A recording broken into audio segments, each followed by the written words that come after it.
तो आज का पहला प्रश्न ये है कि सिकंदर ने, ठीक है, सिकंदर ने भारत पर आक्रमण जो है ये कब किया था। ठीक है, सिकंदर ने भारत पर जो है आक्रमण कब किया था। देखो सिकंदर ने भारत पर आक्रमण जो है 326 ईसा पूर्व किया था। ठीक है, 326 ईसा पूर्व जो है सिकंदर ने भारत पर आक्रमण किया था। और भारत पर आक्रमण कर जब मतलब भारत पर जो आक्रमण किया था सिकंदर, तो सिकंदर के आक्रमण के समय भारत का सम्राट जो है ये कौन था। उस समय उसका सम्राट यदि आपसे प्रश्न पूछे तो ये पर हो जाएगा पोरस। क्या हो जाएगा, तो इसका सही आंसर हो जाएगा पोरस हो जाएगा। और यहाँ पर और भी प्रश्न बन सकता है पोरस के रिलेटेड, तो पोरस के रिलेटेड ये भी प्रश्न बनता है कि पोरस ने भारत पर कितनी बार आक्रमण किया है। तो एक ही बार जो कि आक्रमण किया है, जो कि पोरस के शासनकाल में ही किया है। ठीक है, और एक प्रश्न यहाँ से बनता है कि भारत में सबसे पहले आक्रमण करने वाला कौन था, यानी कि सबसे पहले विदेशी आक्रमण करने वाला जो कि भारत में ये कौन था। ठीक है, विदेशी की यहाँ पर बात कर रहे हैं। ठीक है, तो विदेशी जो होगा ना, विदेशी ये हो जाएगा। देखो विदेशी जो था ना, ईरान के हखमनी वंश के राजाओं ने जो कि सबसे पहले भारत पर आक्रमण किया था, जो कि एक विदेशी था। कौन था, तो एक विदेशी था। तो इसे भी आपको याद रखना है। ठीक है, तो चलिए देखते हैं अगला प्रश्न।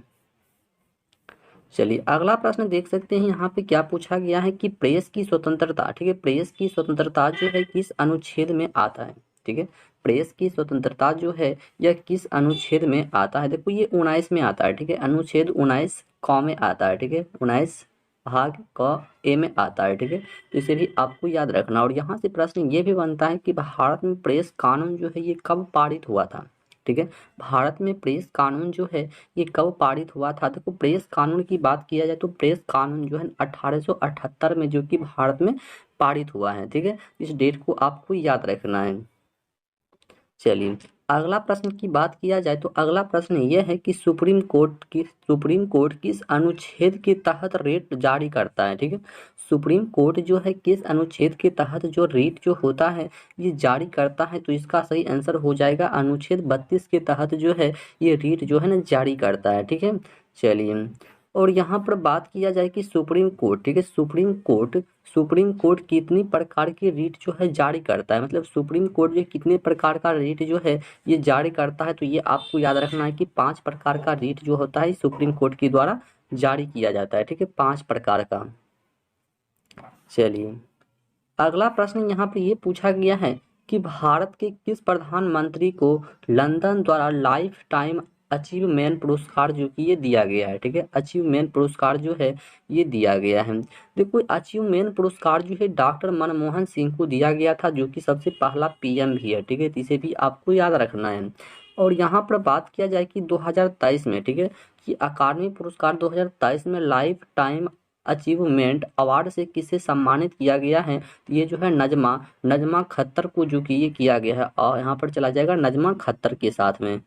ठीक है, तो आपको याद रखना है यदि वर्तमान में आपसे पूछे तो वर्तमान में यदि आपसे प्रश्न पूछ रहा है तब जाकर के इसका सही आंसर यहाँ पर हो जाएगा नजमा खत्तर को। ठीक है, हो सकता है कि अगले सेशन में वर्तमान भी पूछ सकता है। ठीक है, चलिए अगला प्रश्न ये पूछा गया है कि पूर्वोत्तर भारत में 2011 की जनगणना के अनुसार सर्वाधिक साक्षरता वाला मतलब राज्य जो है ये कौन सा है। ठीक है, पूर्वोत्तर भारत में 2011 की जनगणना के अनुसार सर्वाधिक साक्षरता जो है किस राज्य का है।